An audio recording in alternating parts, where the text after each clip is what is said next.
Good day. So the question is, what are some natural remedies for the flu, also known as influenza? Dr. Peterman, what do you think about that?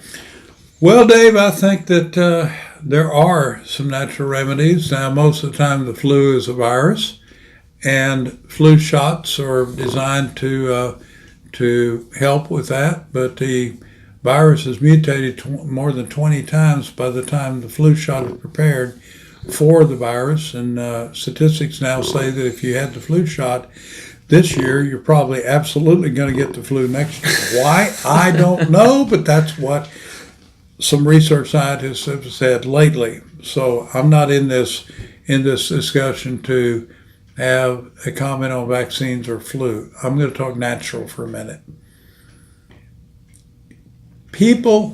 Scientists dug up people who were in somewhere in the Arctic, who were in the permafrost, who had died of the Spanish flu in 1919. And everybody said, well, it killed 20 million people worldwide. It was a virulent form of flu. It was horrible. It took lots of lives. That is true. It took lots of lives.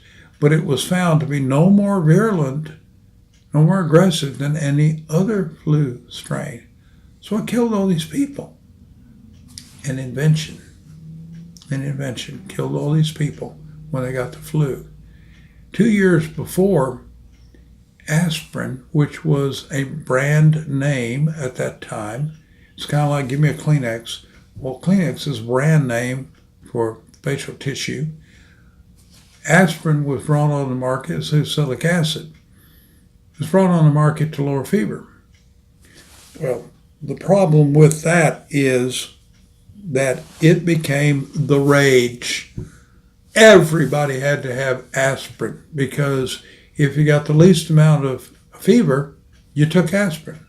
Well, what do the doctors tell you now? If you have the flu, do not take aspirin when you have a flu. There's a violent reaction in the body, and it makes the flu worse. Something about the interaction of the virus and salicylic acid. Something about that is absolutely horrible. So I come back to several things. One of the most potent things you can do for fighting the flu is rest and hydration. Those are two things that are really, really important. Now, what do you put into your body to fight back? You want something that kills viruses. You want something that really wreaks havoc on viruses. And there is such a product over the counter, and it's called resveratrol. And resveratrol is material that is found naturally on the skin of purple grapes. And it is a big contributor to the success of the Mediterranean diet because people would drink red wine and they got the benefits of resveratrol. Now, there is micro amounts of resveratrol in red wine. So scientists have been able to figure out a way to harvest this, and now we have the ability to take 300 to 1,200 milligrams of resveratrol a day, which would be equal to about 4,500 gallons of wine a day. Wow, that's crazy. So it's pretty better powerful to take the capsules, yeah. Yeah, also it's not going to destroy your liver either. So. Yeah, well, you wouldn't live long enough to have a liver destroyed. Okay? you would die by morning, most likely. But you have a really good time. If it was a good, now, rosé, don't even go there. It's got to be a burgundy, okay? Okay. You don't want to have problems with the flu. So, dose up. My thing is, if I were exposed to the flu, and I have been recently, I would take 600 to 1,200 milligrams of resveratrol per day. I would also drink 2 to 4 ounces of 20 parts per million colloidal silver a day, because colloidal silver can also kill viruses, absolutely kill them. Now, I'm not going to say you're going to be cured, but it's going to knock it back enough that your body can respond, your immunity can respond.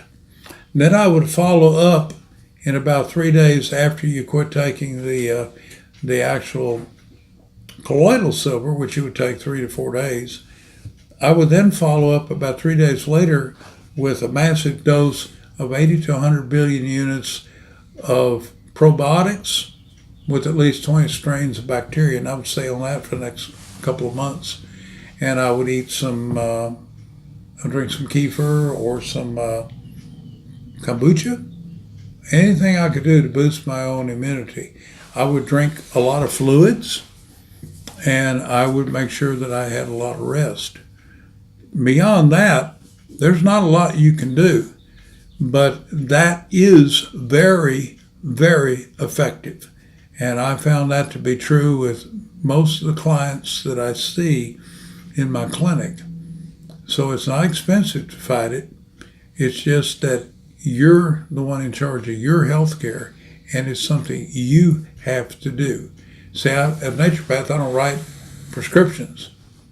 So all I have is a medicine chest of natural materials. But 80 to 90% of all drugs are manufactured from plant derivatives.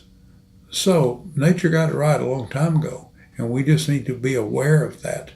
There are 7.5 billion people in this world, and only about 10% have really access to modern medicine miracles. How did the other 6.5 billion survive and get to be 6.5 billion other people? Somebody knew something about herbal medicines, and it's been around for a long time. So you need to be aware that nature has provided, and we just need to be aware of what that is. Until next time, David and Jerry, and we're excited to bring you this information. We look forward to maybe hitting the like button.